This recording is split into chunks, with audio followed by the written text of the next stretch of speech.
See here, 200 liters of a mixture contains 15% of water and the rest is milk. The amount of milk that must be added so that the resulting mixture contains 85% of the milk. Simple. What you have to do? The quantity of water remains same in both the cases because you are adding only milk. The water quantity remains same. We have to equate the water quantity. So in the first mixture, what is the water percentage? 15% of 200 liters must be equivalent to. In the second solution, the new solution, what is the milk percentage? 87.5. The remaining is 12.5% of new solution. So we are equating the quantity of water. Okay, because we are adding water here, milk here, it means the quantity of water remains same. Even though the percentage changes, the quantity of water remains same. 12.5 ones, 12.5 sixteens. So n equivalents to 240. The new solution is 240. What is the initial solution? 200 liters. How much extra is adding? 40 liters. Simply the answer is option 3. The ratio in which two sugar solutions of the concentrations 15% and 40% to be mixed to get a solution of concentration 30%. How to solve this? Assume that 15% solution you are adding x liters and 40% of solution we are adding y liters. Now what happens? Let us equate the percentages. 15% of x plus 40% of y. I am taking sugar solution both the case. Divided by what is the total quantity? X plus y, because we are taking x liters from the first one and y liters from the second one. So that the percentage will become how much? 30%.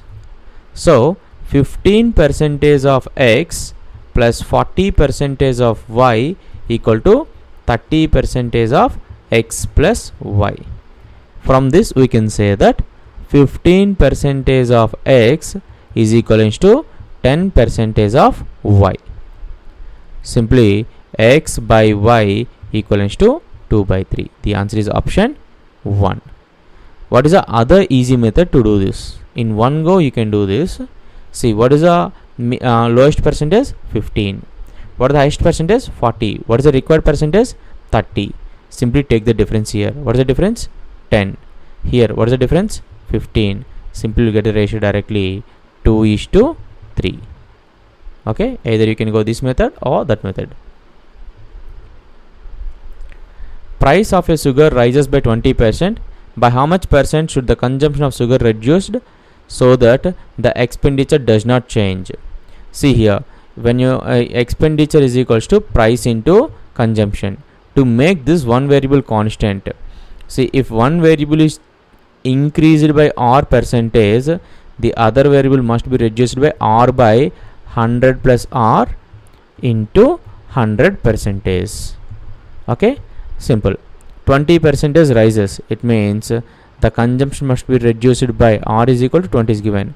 The consumption must be reduced by 20 by 120 into 100, which is equivalent to 0 0 get cancels, 2 1s 2 6s. 100 by 6 is nothing but 16. 2 by 3%. The answer is option 3.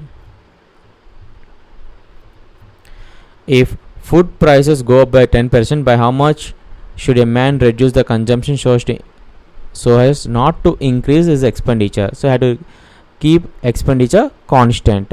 So expenditure is nothing but price into consumption. Expenditure is increased by 10%. So the consumption must be reduced by 10 by 110 into 100. 0 and 0 will get cancels. This is nothing but 100 by 11%. So which is nothing but 9 1 by 11%. Simply the answer is option 1. In the new budget, the price of a kerosene oil rose by 25%. By how much percent must a person reduce his consumption of kerosene oil so that his expenditure on it does not increase? Expenditure is equals to price into consumption. Expenditure is increased by how much? 25%. The consumption must be reduced by 25 by 100 plus 25 into 100%. This is what you have to reduce by. You have to reduce consumption. So on simplification, you will get 25 ones, 25 5s, 5 ones, 5 20s.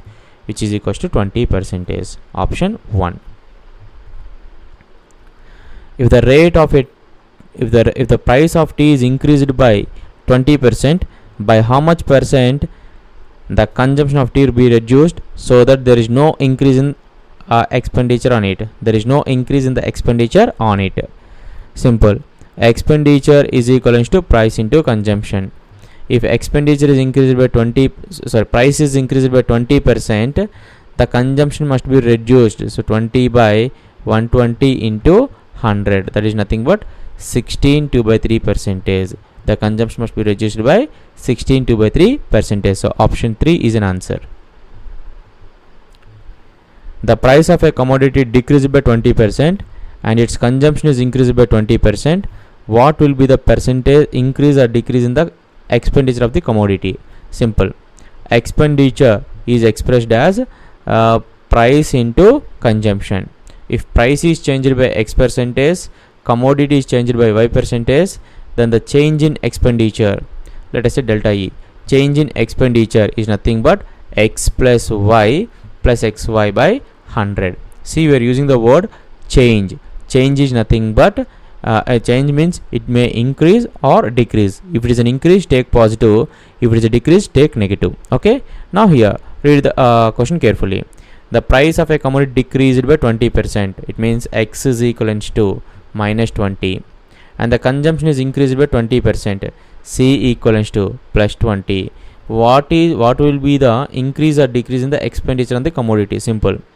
Minus 20 plus 20 plus minus 20 into 20 by 100, which is equals to minus 4.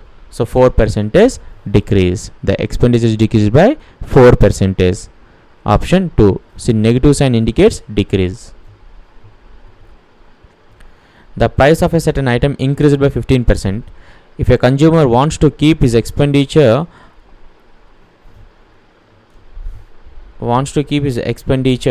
on the item the same as before, how much percent must he reduce his consumption of that item? Expenditure is equivalent to price into consumption. If price is increased by R percentage, then the consumption must be reduced by R by 100 plus R into 100%. That to decrease. Now is given that R equal to how much is given? 15.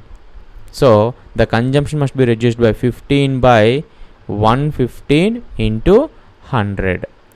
5 3s 5 23s, which is nothing but 300 by 23. On simplification, you will get 13 1 by 23%. Simply option 2. If the duty on an article is reduced by 40% of its present rate, by how much percent must its consumption increase in order that the revenue remains unaltered? Revenue is nothing but price, okay, into consumption. Price into consumption. The what is the reduced here? 40% is reduced. So the consumption must be increased by 40 by 100 minus 40 into 100. That equals to 40 by 60 into 100. That equals to 66 2 by 3%. So option 4. Simple. If any variable is expressed as a product of other two variables, if one is decreased by R percentage, to nullify that effect, the other one must be increased by R by 100 minus R into 100%. Okay. If one item is decreased, to nullify that, the other item must be increased. How much percentage? R by 100 minus R into 100%. Here what is R given? 40. Decreased. So we have to increase the other variable. So that is 40 by 100 minus 40 into 100. On simplification, you get 66 2 by 3%. In an examination, there were 1000 boys and 800 girls. 60% of the boys and 50% of the girls passed. The percent of the candidates failed. How many boys are there? Total boys are how much? 1000 and total girls are 800. Straight away, what is the total? 1800. Simple. What is asking? Find the percent of the candidates failed. Let us directly concentrate on the failed people. If 60% of the boys passed, it means how many failed? 40%. How many boys are there? 1000. So these are the failed in boys category. And failed in girls category, how much? 50%. 50% of 800, because the past is 50% and fail will be 50%. Here what is a fail? 40%. That is what we're writing here. Okay, now this is equivalent to 40% of 1000 is 400, 50% of 800 is 400. The total is 800 by 1800 into 100. 0 and 0 will get cancelled, 2 4s and 2 9s, so 400 by 9, which is nothing but 44.44. The answer is approximately 3.